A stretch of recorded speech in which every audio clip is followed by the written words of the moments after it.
Okay, Fortress Rabaul. We are now in the. We just finished up actually mission number 4, and here's how it went down. Now, the weather had been poor for 4 straight days. Actually, 3 days, and then 4th day we've had a raid now on the 29th of October. Weather was back to good. We never got to fly any when the weather was either in the degrades or improved section or the no-fly section. And so no missions flew during that time. Tried to launch a mission in the improving weather and unfortunately wasn't able to launch with the Americans. Well, the track actually moves because I committed bombers to it, but the mission ended up being aborted.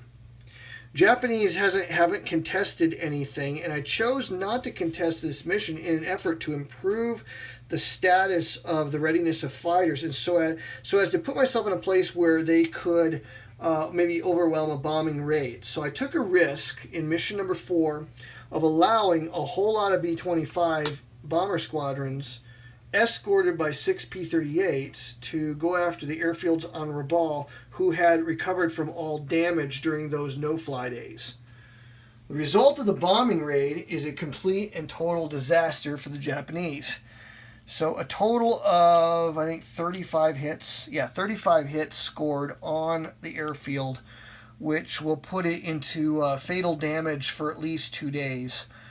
And yeah, that was unfortunate. There's 3 flak batteries, and so what I did is I used the P-38s to strafe the heck out of the one of the flak batteries and shut it down, suppress the flak, and that ended up having a pretty good impact on the rest of the mission. Now, most of the bombers, the flak die rolls for the Japanese have been good throughout the game and including this mission. They shot down a B-25, they shot down 2 P-38s, strafers during this mission. So the flak, shot really, really well. The problem was the second to last B-25 here, Tango Squadron, was dropping parafrags and strafing at the same time. And most of the bombers and strafers were only putting 1 to 2 hits on the airfield on their passes. So not a lot of damage was racking up. Well, the last one here, or the second to last one, strafer, he rolled boxcars. And the effect of that bombing run was to put, I think, 18? I think it put 18 damage on the target. And it's going to be very, very hard, I think, for the Japanese to recover from this. I don't think the Japanese can win the campaign at this point. I think the best that they can hope for is to fight for a draw. I haven't scored it up yet, but what's going to happen is the CVPs are going to move up to 7 this turn. They're going to move up to 9 next turn because the Japanese can only pull 8 damage off per turn in the admin phase. And you score before you do that. So the score is just going to keep ratcheting up. Anything 7 and above is an American victory. 5 and 6 is a draw. 4 and less is Japanese victory. And the only way the Japanese can push it backwards is when the cruisers sortie and they're undamaged at the end of the game. Also, if the airfield is not sufficiently damaged, starting with I think the November 1 turn. You got 3 turns where if the airfield is not sufficiently damaged, it'll push the marker backwards. So I'm kind of thinking the most they could possibly push it backwards would be 5, and that's just so unlikely that I don't see how the Japanese can win at this point.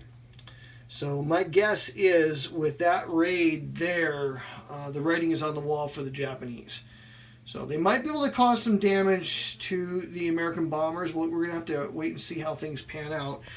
The Japanese have not improved. They've not called for reinforcements because that just gives the Americans another VP.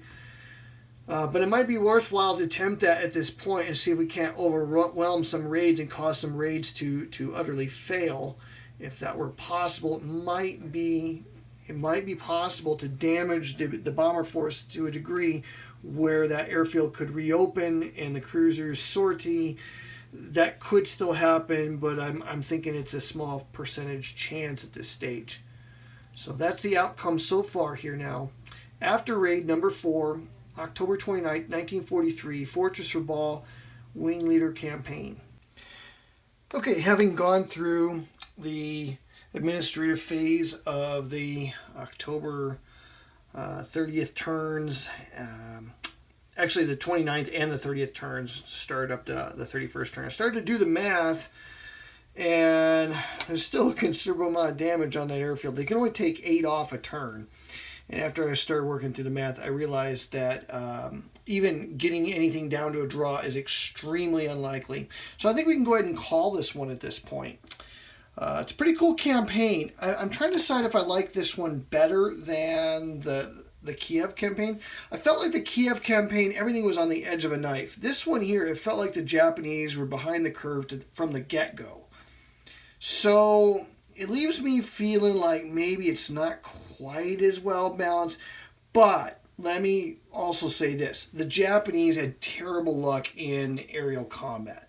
The Japanese flak, on the other hand, had rolled very well, except when it came time to confirm losses.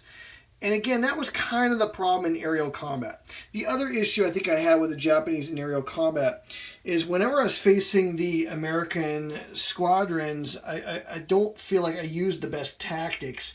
The A6M 5B has great turn capability, but that's not really what you want to use against B-24s. They're going to shoot you to smithereens. You've got to use speed, and so I don't feel like I used them appropriately. We lost way too many Zeeks and didn't really thwart any of the bombing raids.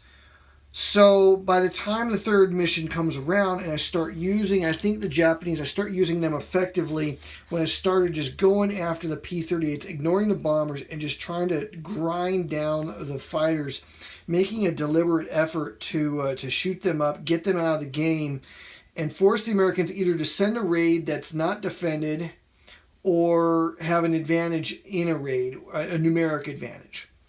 So I think maybe if I'd started that process earlier from the beginning, I probably would have done better with the Japanese.